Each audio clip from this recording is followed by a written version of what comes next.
Hello there and welcome back to the channel. In this video, let's do a banner review for Abyssal Hina. She's finally here. Yes, it's already time for another banner review. And you can also check out my epic polls up there in the corner while we talk about it. Let's get right into it.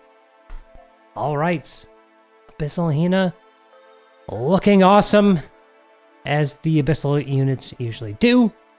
Coming in with a pretty close to top tier attack. And, well, you know, these aren't terribly high over here, but she's very, very offensively powerful.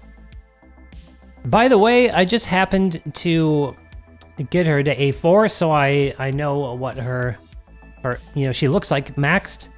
And I just kind of like threw in a karma slot without rerolling and ended up with the 10% attack. And that brings her to 11.5.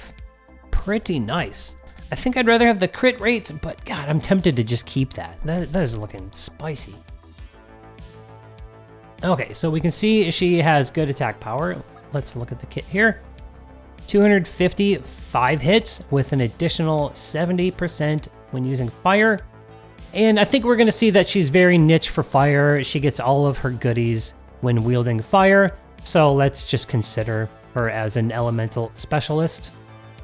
And, you know, I guess 255 hit is pretty good if you're a brand new player and you want to grab her, that she could be good general usage DPS, but for, you know, anyone that's been playing longer, you're really just going to want to use her in fire. So that, you know, that's kind of a drawback sometimes, but it's also par for the course. At this point, everyone's kind of like has their niche, you know, in this case, fire. So big multiplier on a 5 hit. And, you know, that makes her like good enough already as a DPS. But then she gives herself a timed fatal. So a timed crit hit damage, 20% for 30 seconds. And then that can be stacked with buffers like Summer Gale, Abstract Serapha, and her own weapon, which we'll see in a moment. So this little gimmick alone made Fio, made Fest Fio incredibly powerful across the board, but Fest Fio didn't need to be using her own element to get that buff, and Hina does. But yeah, this is very, very, very powerful. But again, only in fire. And then crit hit damage 80% is really high. It's very high. And it's not timed. Timed would actually be kind of cool. But that means she has a base of 240 crit damage. So that's insane. So however you're building on top of her, she's going to reach crazy levels. And then you stack that timed crit damage on top of her. It's going to be absurd. The penalty being the agi down 50%, which you can cancel out with karma. But of course, I recommend the 30% haste instead. And then flat vigor, you know, no penalty here. 25% of vigor, which is reflected here anyway.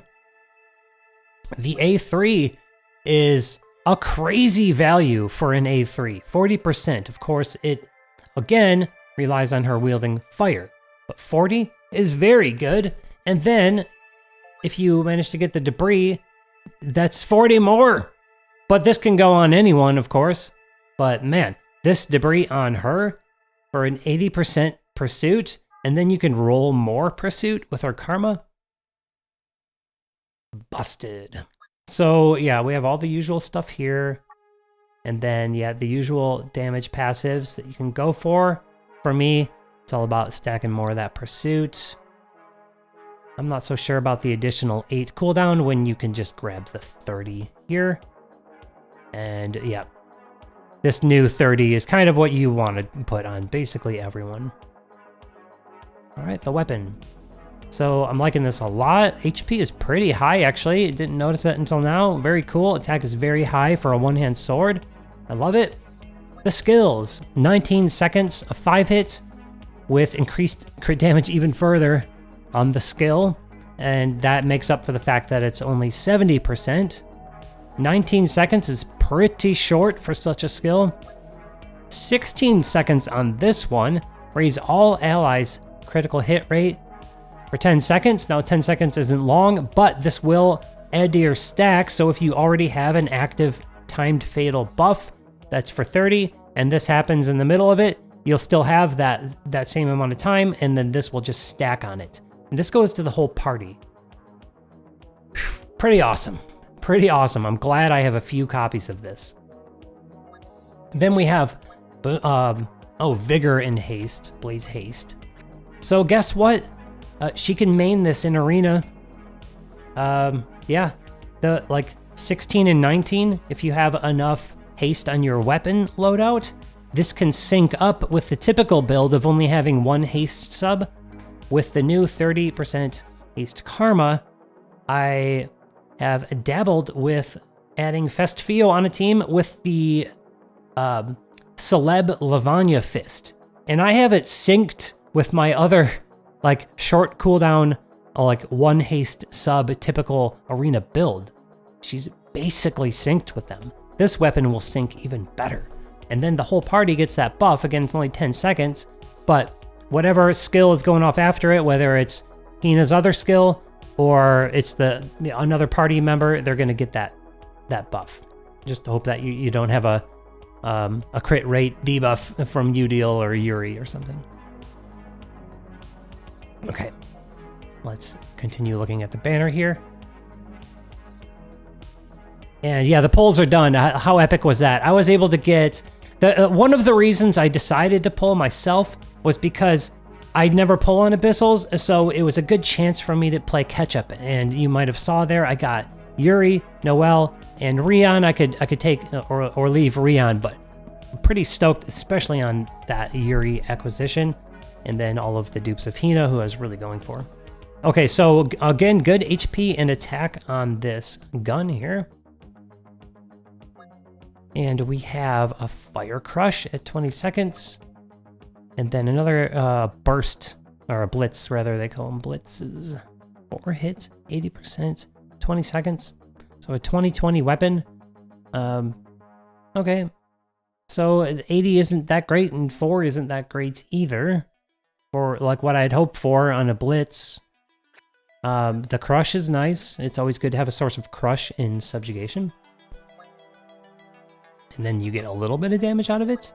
Okay, flat fatal, crit hit damage, and vigor. It's okay. I don't know.